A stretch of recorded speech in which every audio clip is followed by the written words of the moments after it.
This might put folks on the spot, but is there a piece of journalism or a moment in recent history where you all feel like either the work or the moment sort of had an impact on people's actions or behaviors beyond just passing in the news, like either an extreme weather event or just a journalism that got a really powerful reaction from a small group of people, and you felt like it really touched people and kind of didn't change minds, but reached people on a deeper level?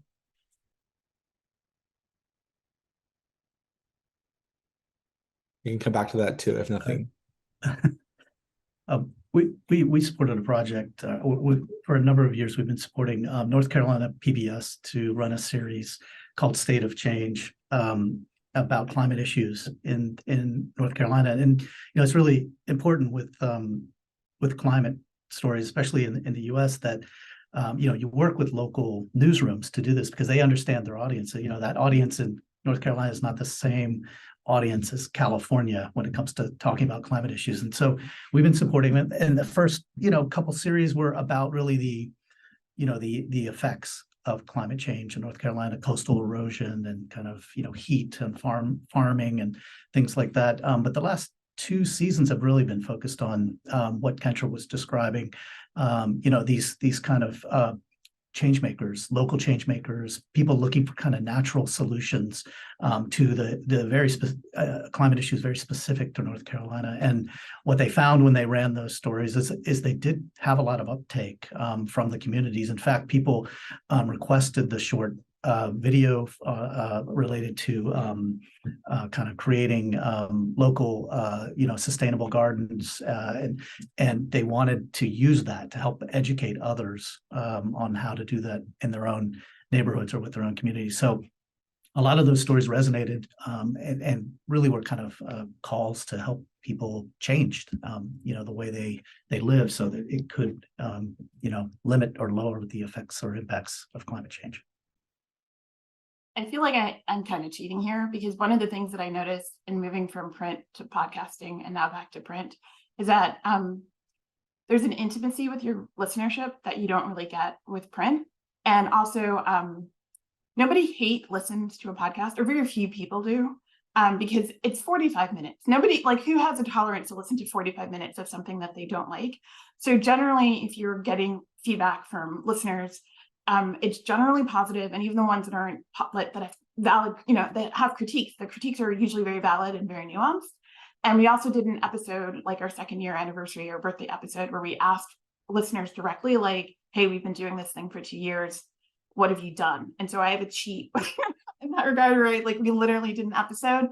And so in addition to that guy running for his utility board, I know of a woman who was able to save her community's recycling program. And even though plastic recycling is but metal and plastic and glass actually has real value. I know a group of college students in California who, with their teacher, were able to stop an Exxon project in their community.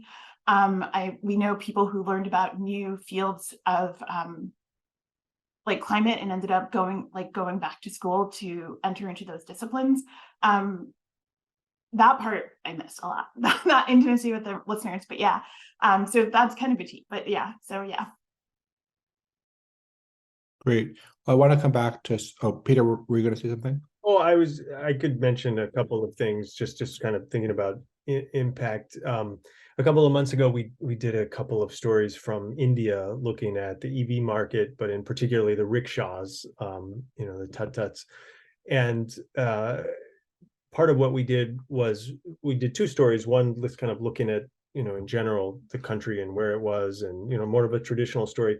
And then a story that just focused on one rickshaw driver, a transgender woman who, through this green transition that's happening, was able to get a rickshaw, get work. And the story focuses on her and kind of how she has a job where she didn't before. And then also just how she's able to interact with people doing that job. And she feels like through it, people are becoming more accepting of transgender people.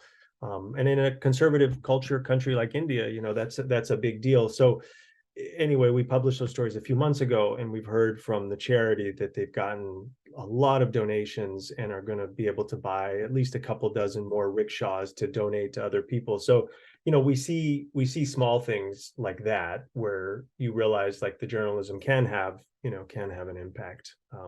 I'd also mention one other curious thing that we saw in our tracking, because we track all our stories, as I know you guys do, and lots do now. We're all like trying to figure out what people want to read and what the biggest impact and stuff is.